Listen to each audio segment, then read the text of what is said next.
Hi, friend, and glad to welcome you to our channel Shouting and Whispering. If you like it, be sure to like and subscribe to the channel. I woke up one deep night, and at first I did not understand the reason for my awakening. My mind had not yet had time to fully engage, and I was half asleep when suddenly I heard unpleasant sounds coming from the window. I stood up slightly and noticed a dark silhouette outside the window. Cautiously got up from the bed. I went to the window, but at that moment the silhouette had disappeared from my sight. After a short check, it turned out that there were no scratches, damages, spots and stains on the glass. Everything was clean at that moment. It frightened me much. But in the morning I was completely calm, and I was almost sure that I had just dreamt what had happened in the night. However, my calmness did not last very long. Already in 2 days I was again lucky to wake up in the middle of the night from the irritating scary sounds. I cautiously got up on my bed and looked out of the window. It was quite dark, but unfortunately that did not prevent me from seeing what was on the other side of the thin glass. On its eerie pale face there were huge black eyes staring at me with a mad look. At the mouth with big bent teeth I saw a quite usual human nose, frozen in a big smile. And on the sides of its head you could see its thin black hair hanging down. I looked at it for about a minute in a daze of the strongest fright. But then I realized that I had to do something and got up sharply from the bed. And at that moment the creature behind the window moved away and disappeared from sight. Soon I began to come to my senses little by little and cautiously approached the window. My hands were shaking, cold sweat was pouring from outside like a river, and there was nothing on the glass again. About 2 hours passed, and even as I dozed off, I couldn't stop turning my head and glancing at the window from time to time, wondering if the creature would reappear. But no one else appeared that night, and finally I managed to fall asleep. A few days later, when my anxiety began to subside and I thought the horrors were finally over, when I returned from work, I noticed chips on the window of my room that looked as if a small object had struck the glass. I couldn't sleep that night and kept thinking about the creature. An hour passed, 2, 3.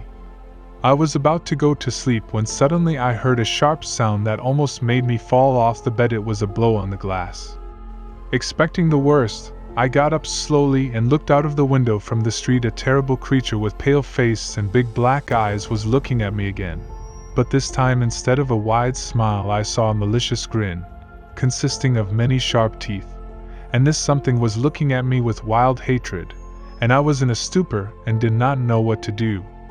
After half a minute I had some difficulty in making myself move, and I began to frantically search for my phone on the bed. At that moment I found it, and turned on the flashlight. There was nothing outside the window. I spent the rest of the night, huddled against the blanket, and staring at the dark view of the street on the other side of the glass.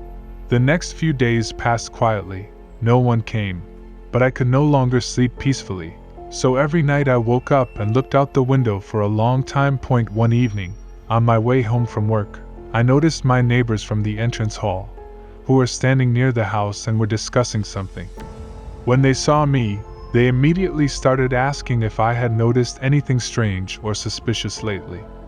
It turned out that this morning they had discovered a dead body in the entryway. It was a middle-aged man who lived in the apartment above me. The condition of the corpse shocked everyone.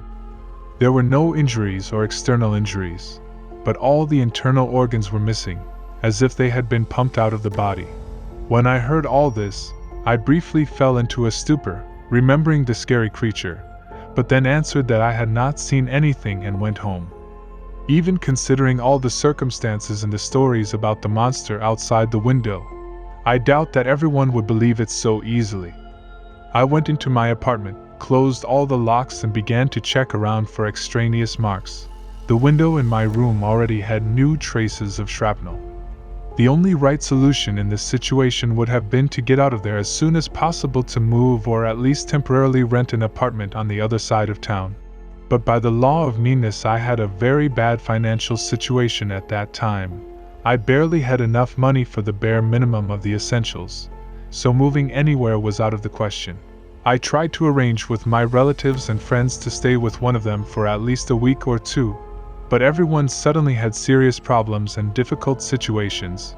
even those who had no problems at all, good friends, of course. That evening I went to bed with great fear and anxiety, constantly rising from bed and looking at the window. Of course, I could not sleep quickly. After 2 hours of vain attempts to sleep, I carefully got up and went to the kitchen to drink water, and suddenly saw the monster in the window again. However, this time I fell into a stupor with fear, began to move back slowly on my bare feet, stepped on a sharp splinter of glass.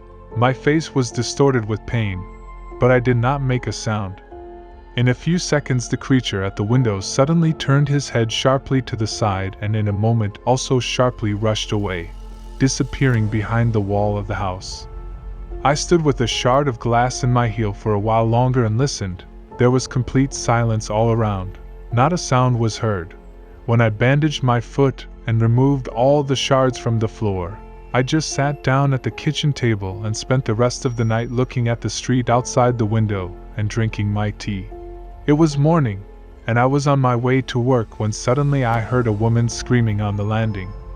I ran to the front door and hesitated, wondering if I should leave the apartment.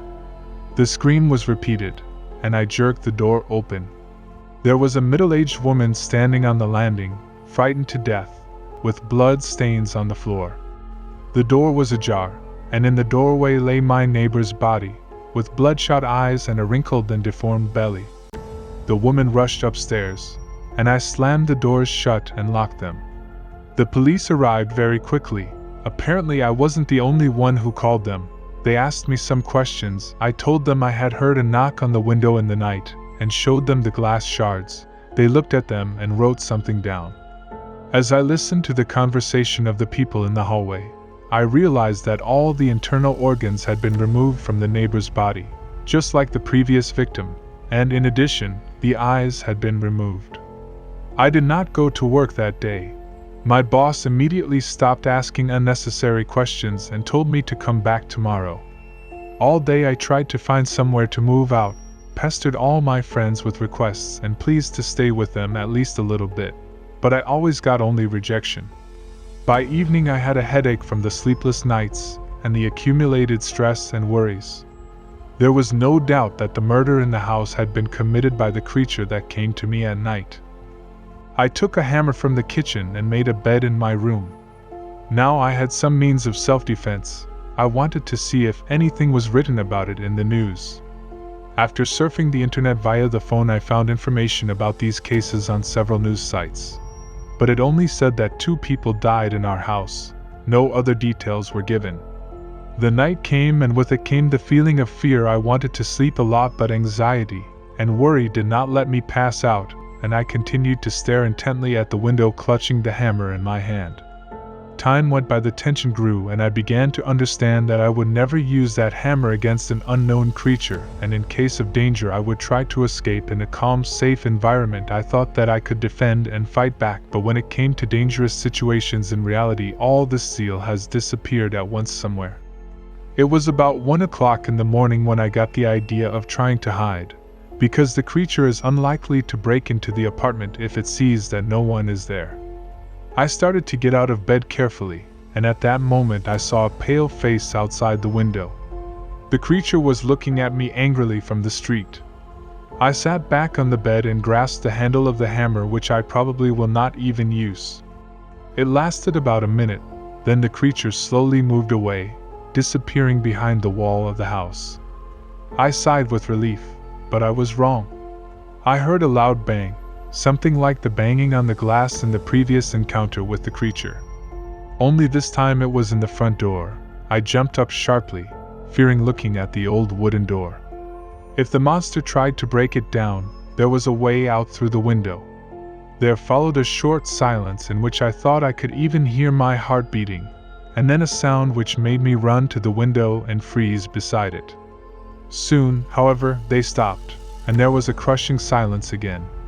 My hands were trembling slightly. I decided that it was necessary to call the police, but I realized that I had left the phone on my bed. I started walking towards it very carefully without making any sound, and in just a few seconds I heard the deafening sound of the old glass shattering behind my back. I practically flew to the front door in the blink of an eye. but there was an unpleasant surprise waiting for me. The lock did not turn, as if it was jammed. With the speed of a cheetah, I turned around and ran into the kitchen, and for a moment saw what followed me in the body was like a thin man who, unnaturally twitching, ran after me, huge black eyes on his twisted face, looking at me with anger. I didn't have time to open the window, so I smashed it with a hammer and jumped out with my shoulder forward to scatter the remaining shards of glass, with my body landing on the grass. I quickly got up and ran in a random direction as fast as I could. There was a burning pain all over my body from the many cuts. I could feel that in some places the shards of glass were still lodged in me. Soon I saw a highway ahead, where even at night cars often passed. However, at this moment there were no cars. I wanted to keep running down the road to draw attention to myself, but I passed out from blood loss and fatigue. I woke up in the back seat of a car on the way to the hospital.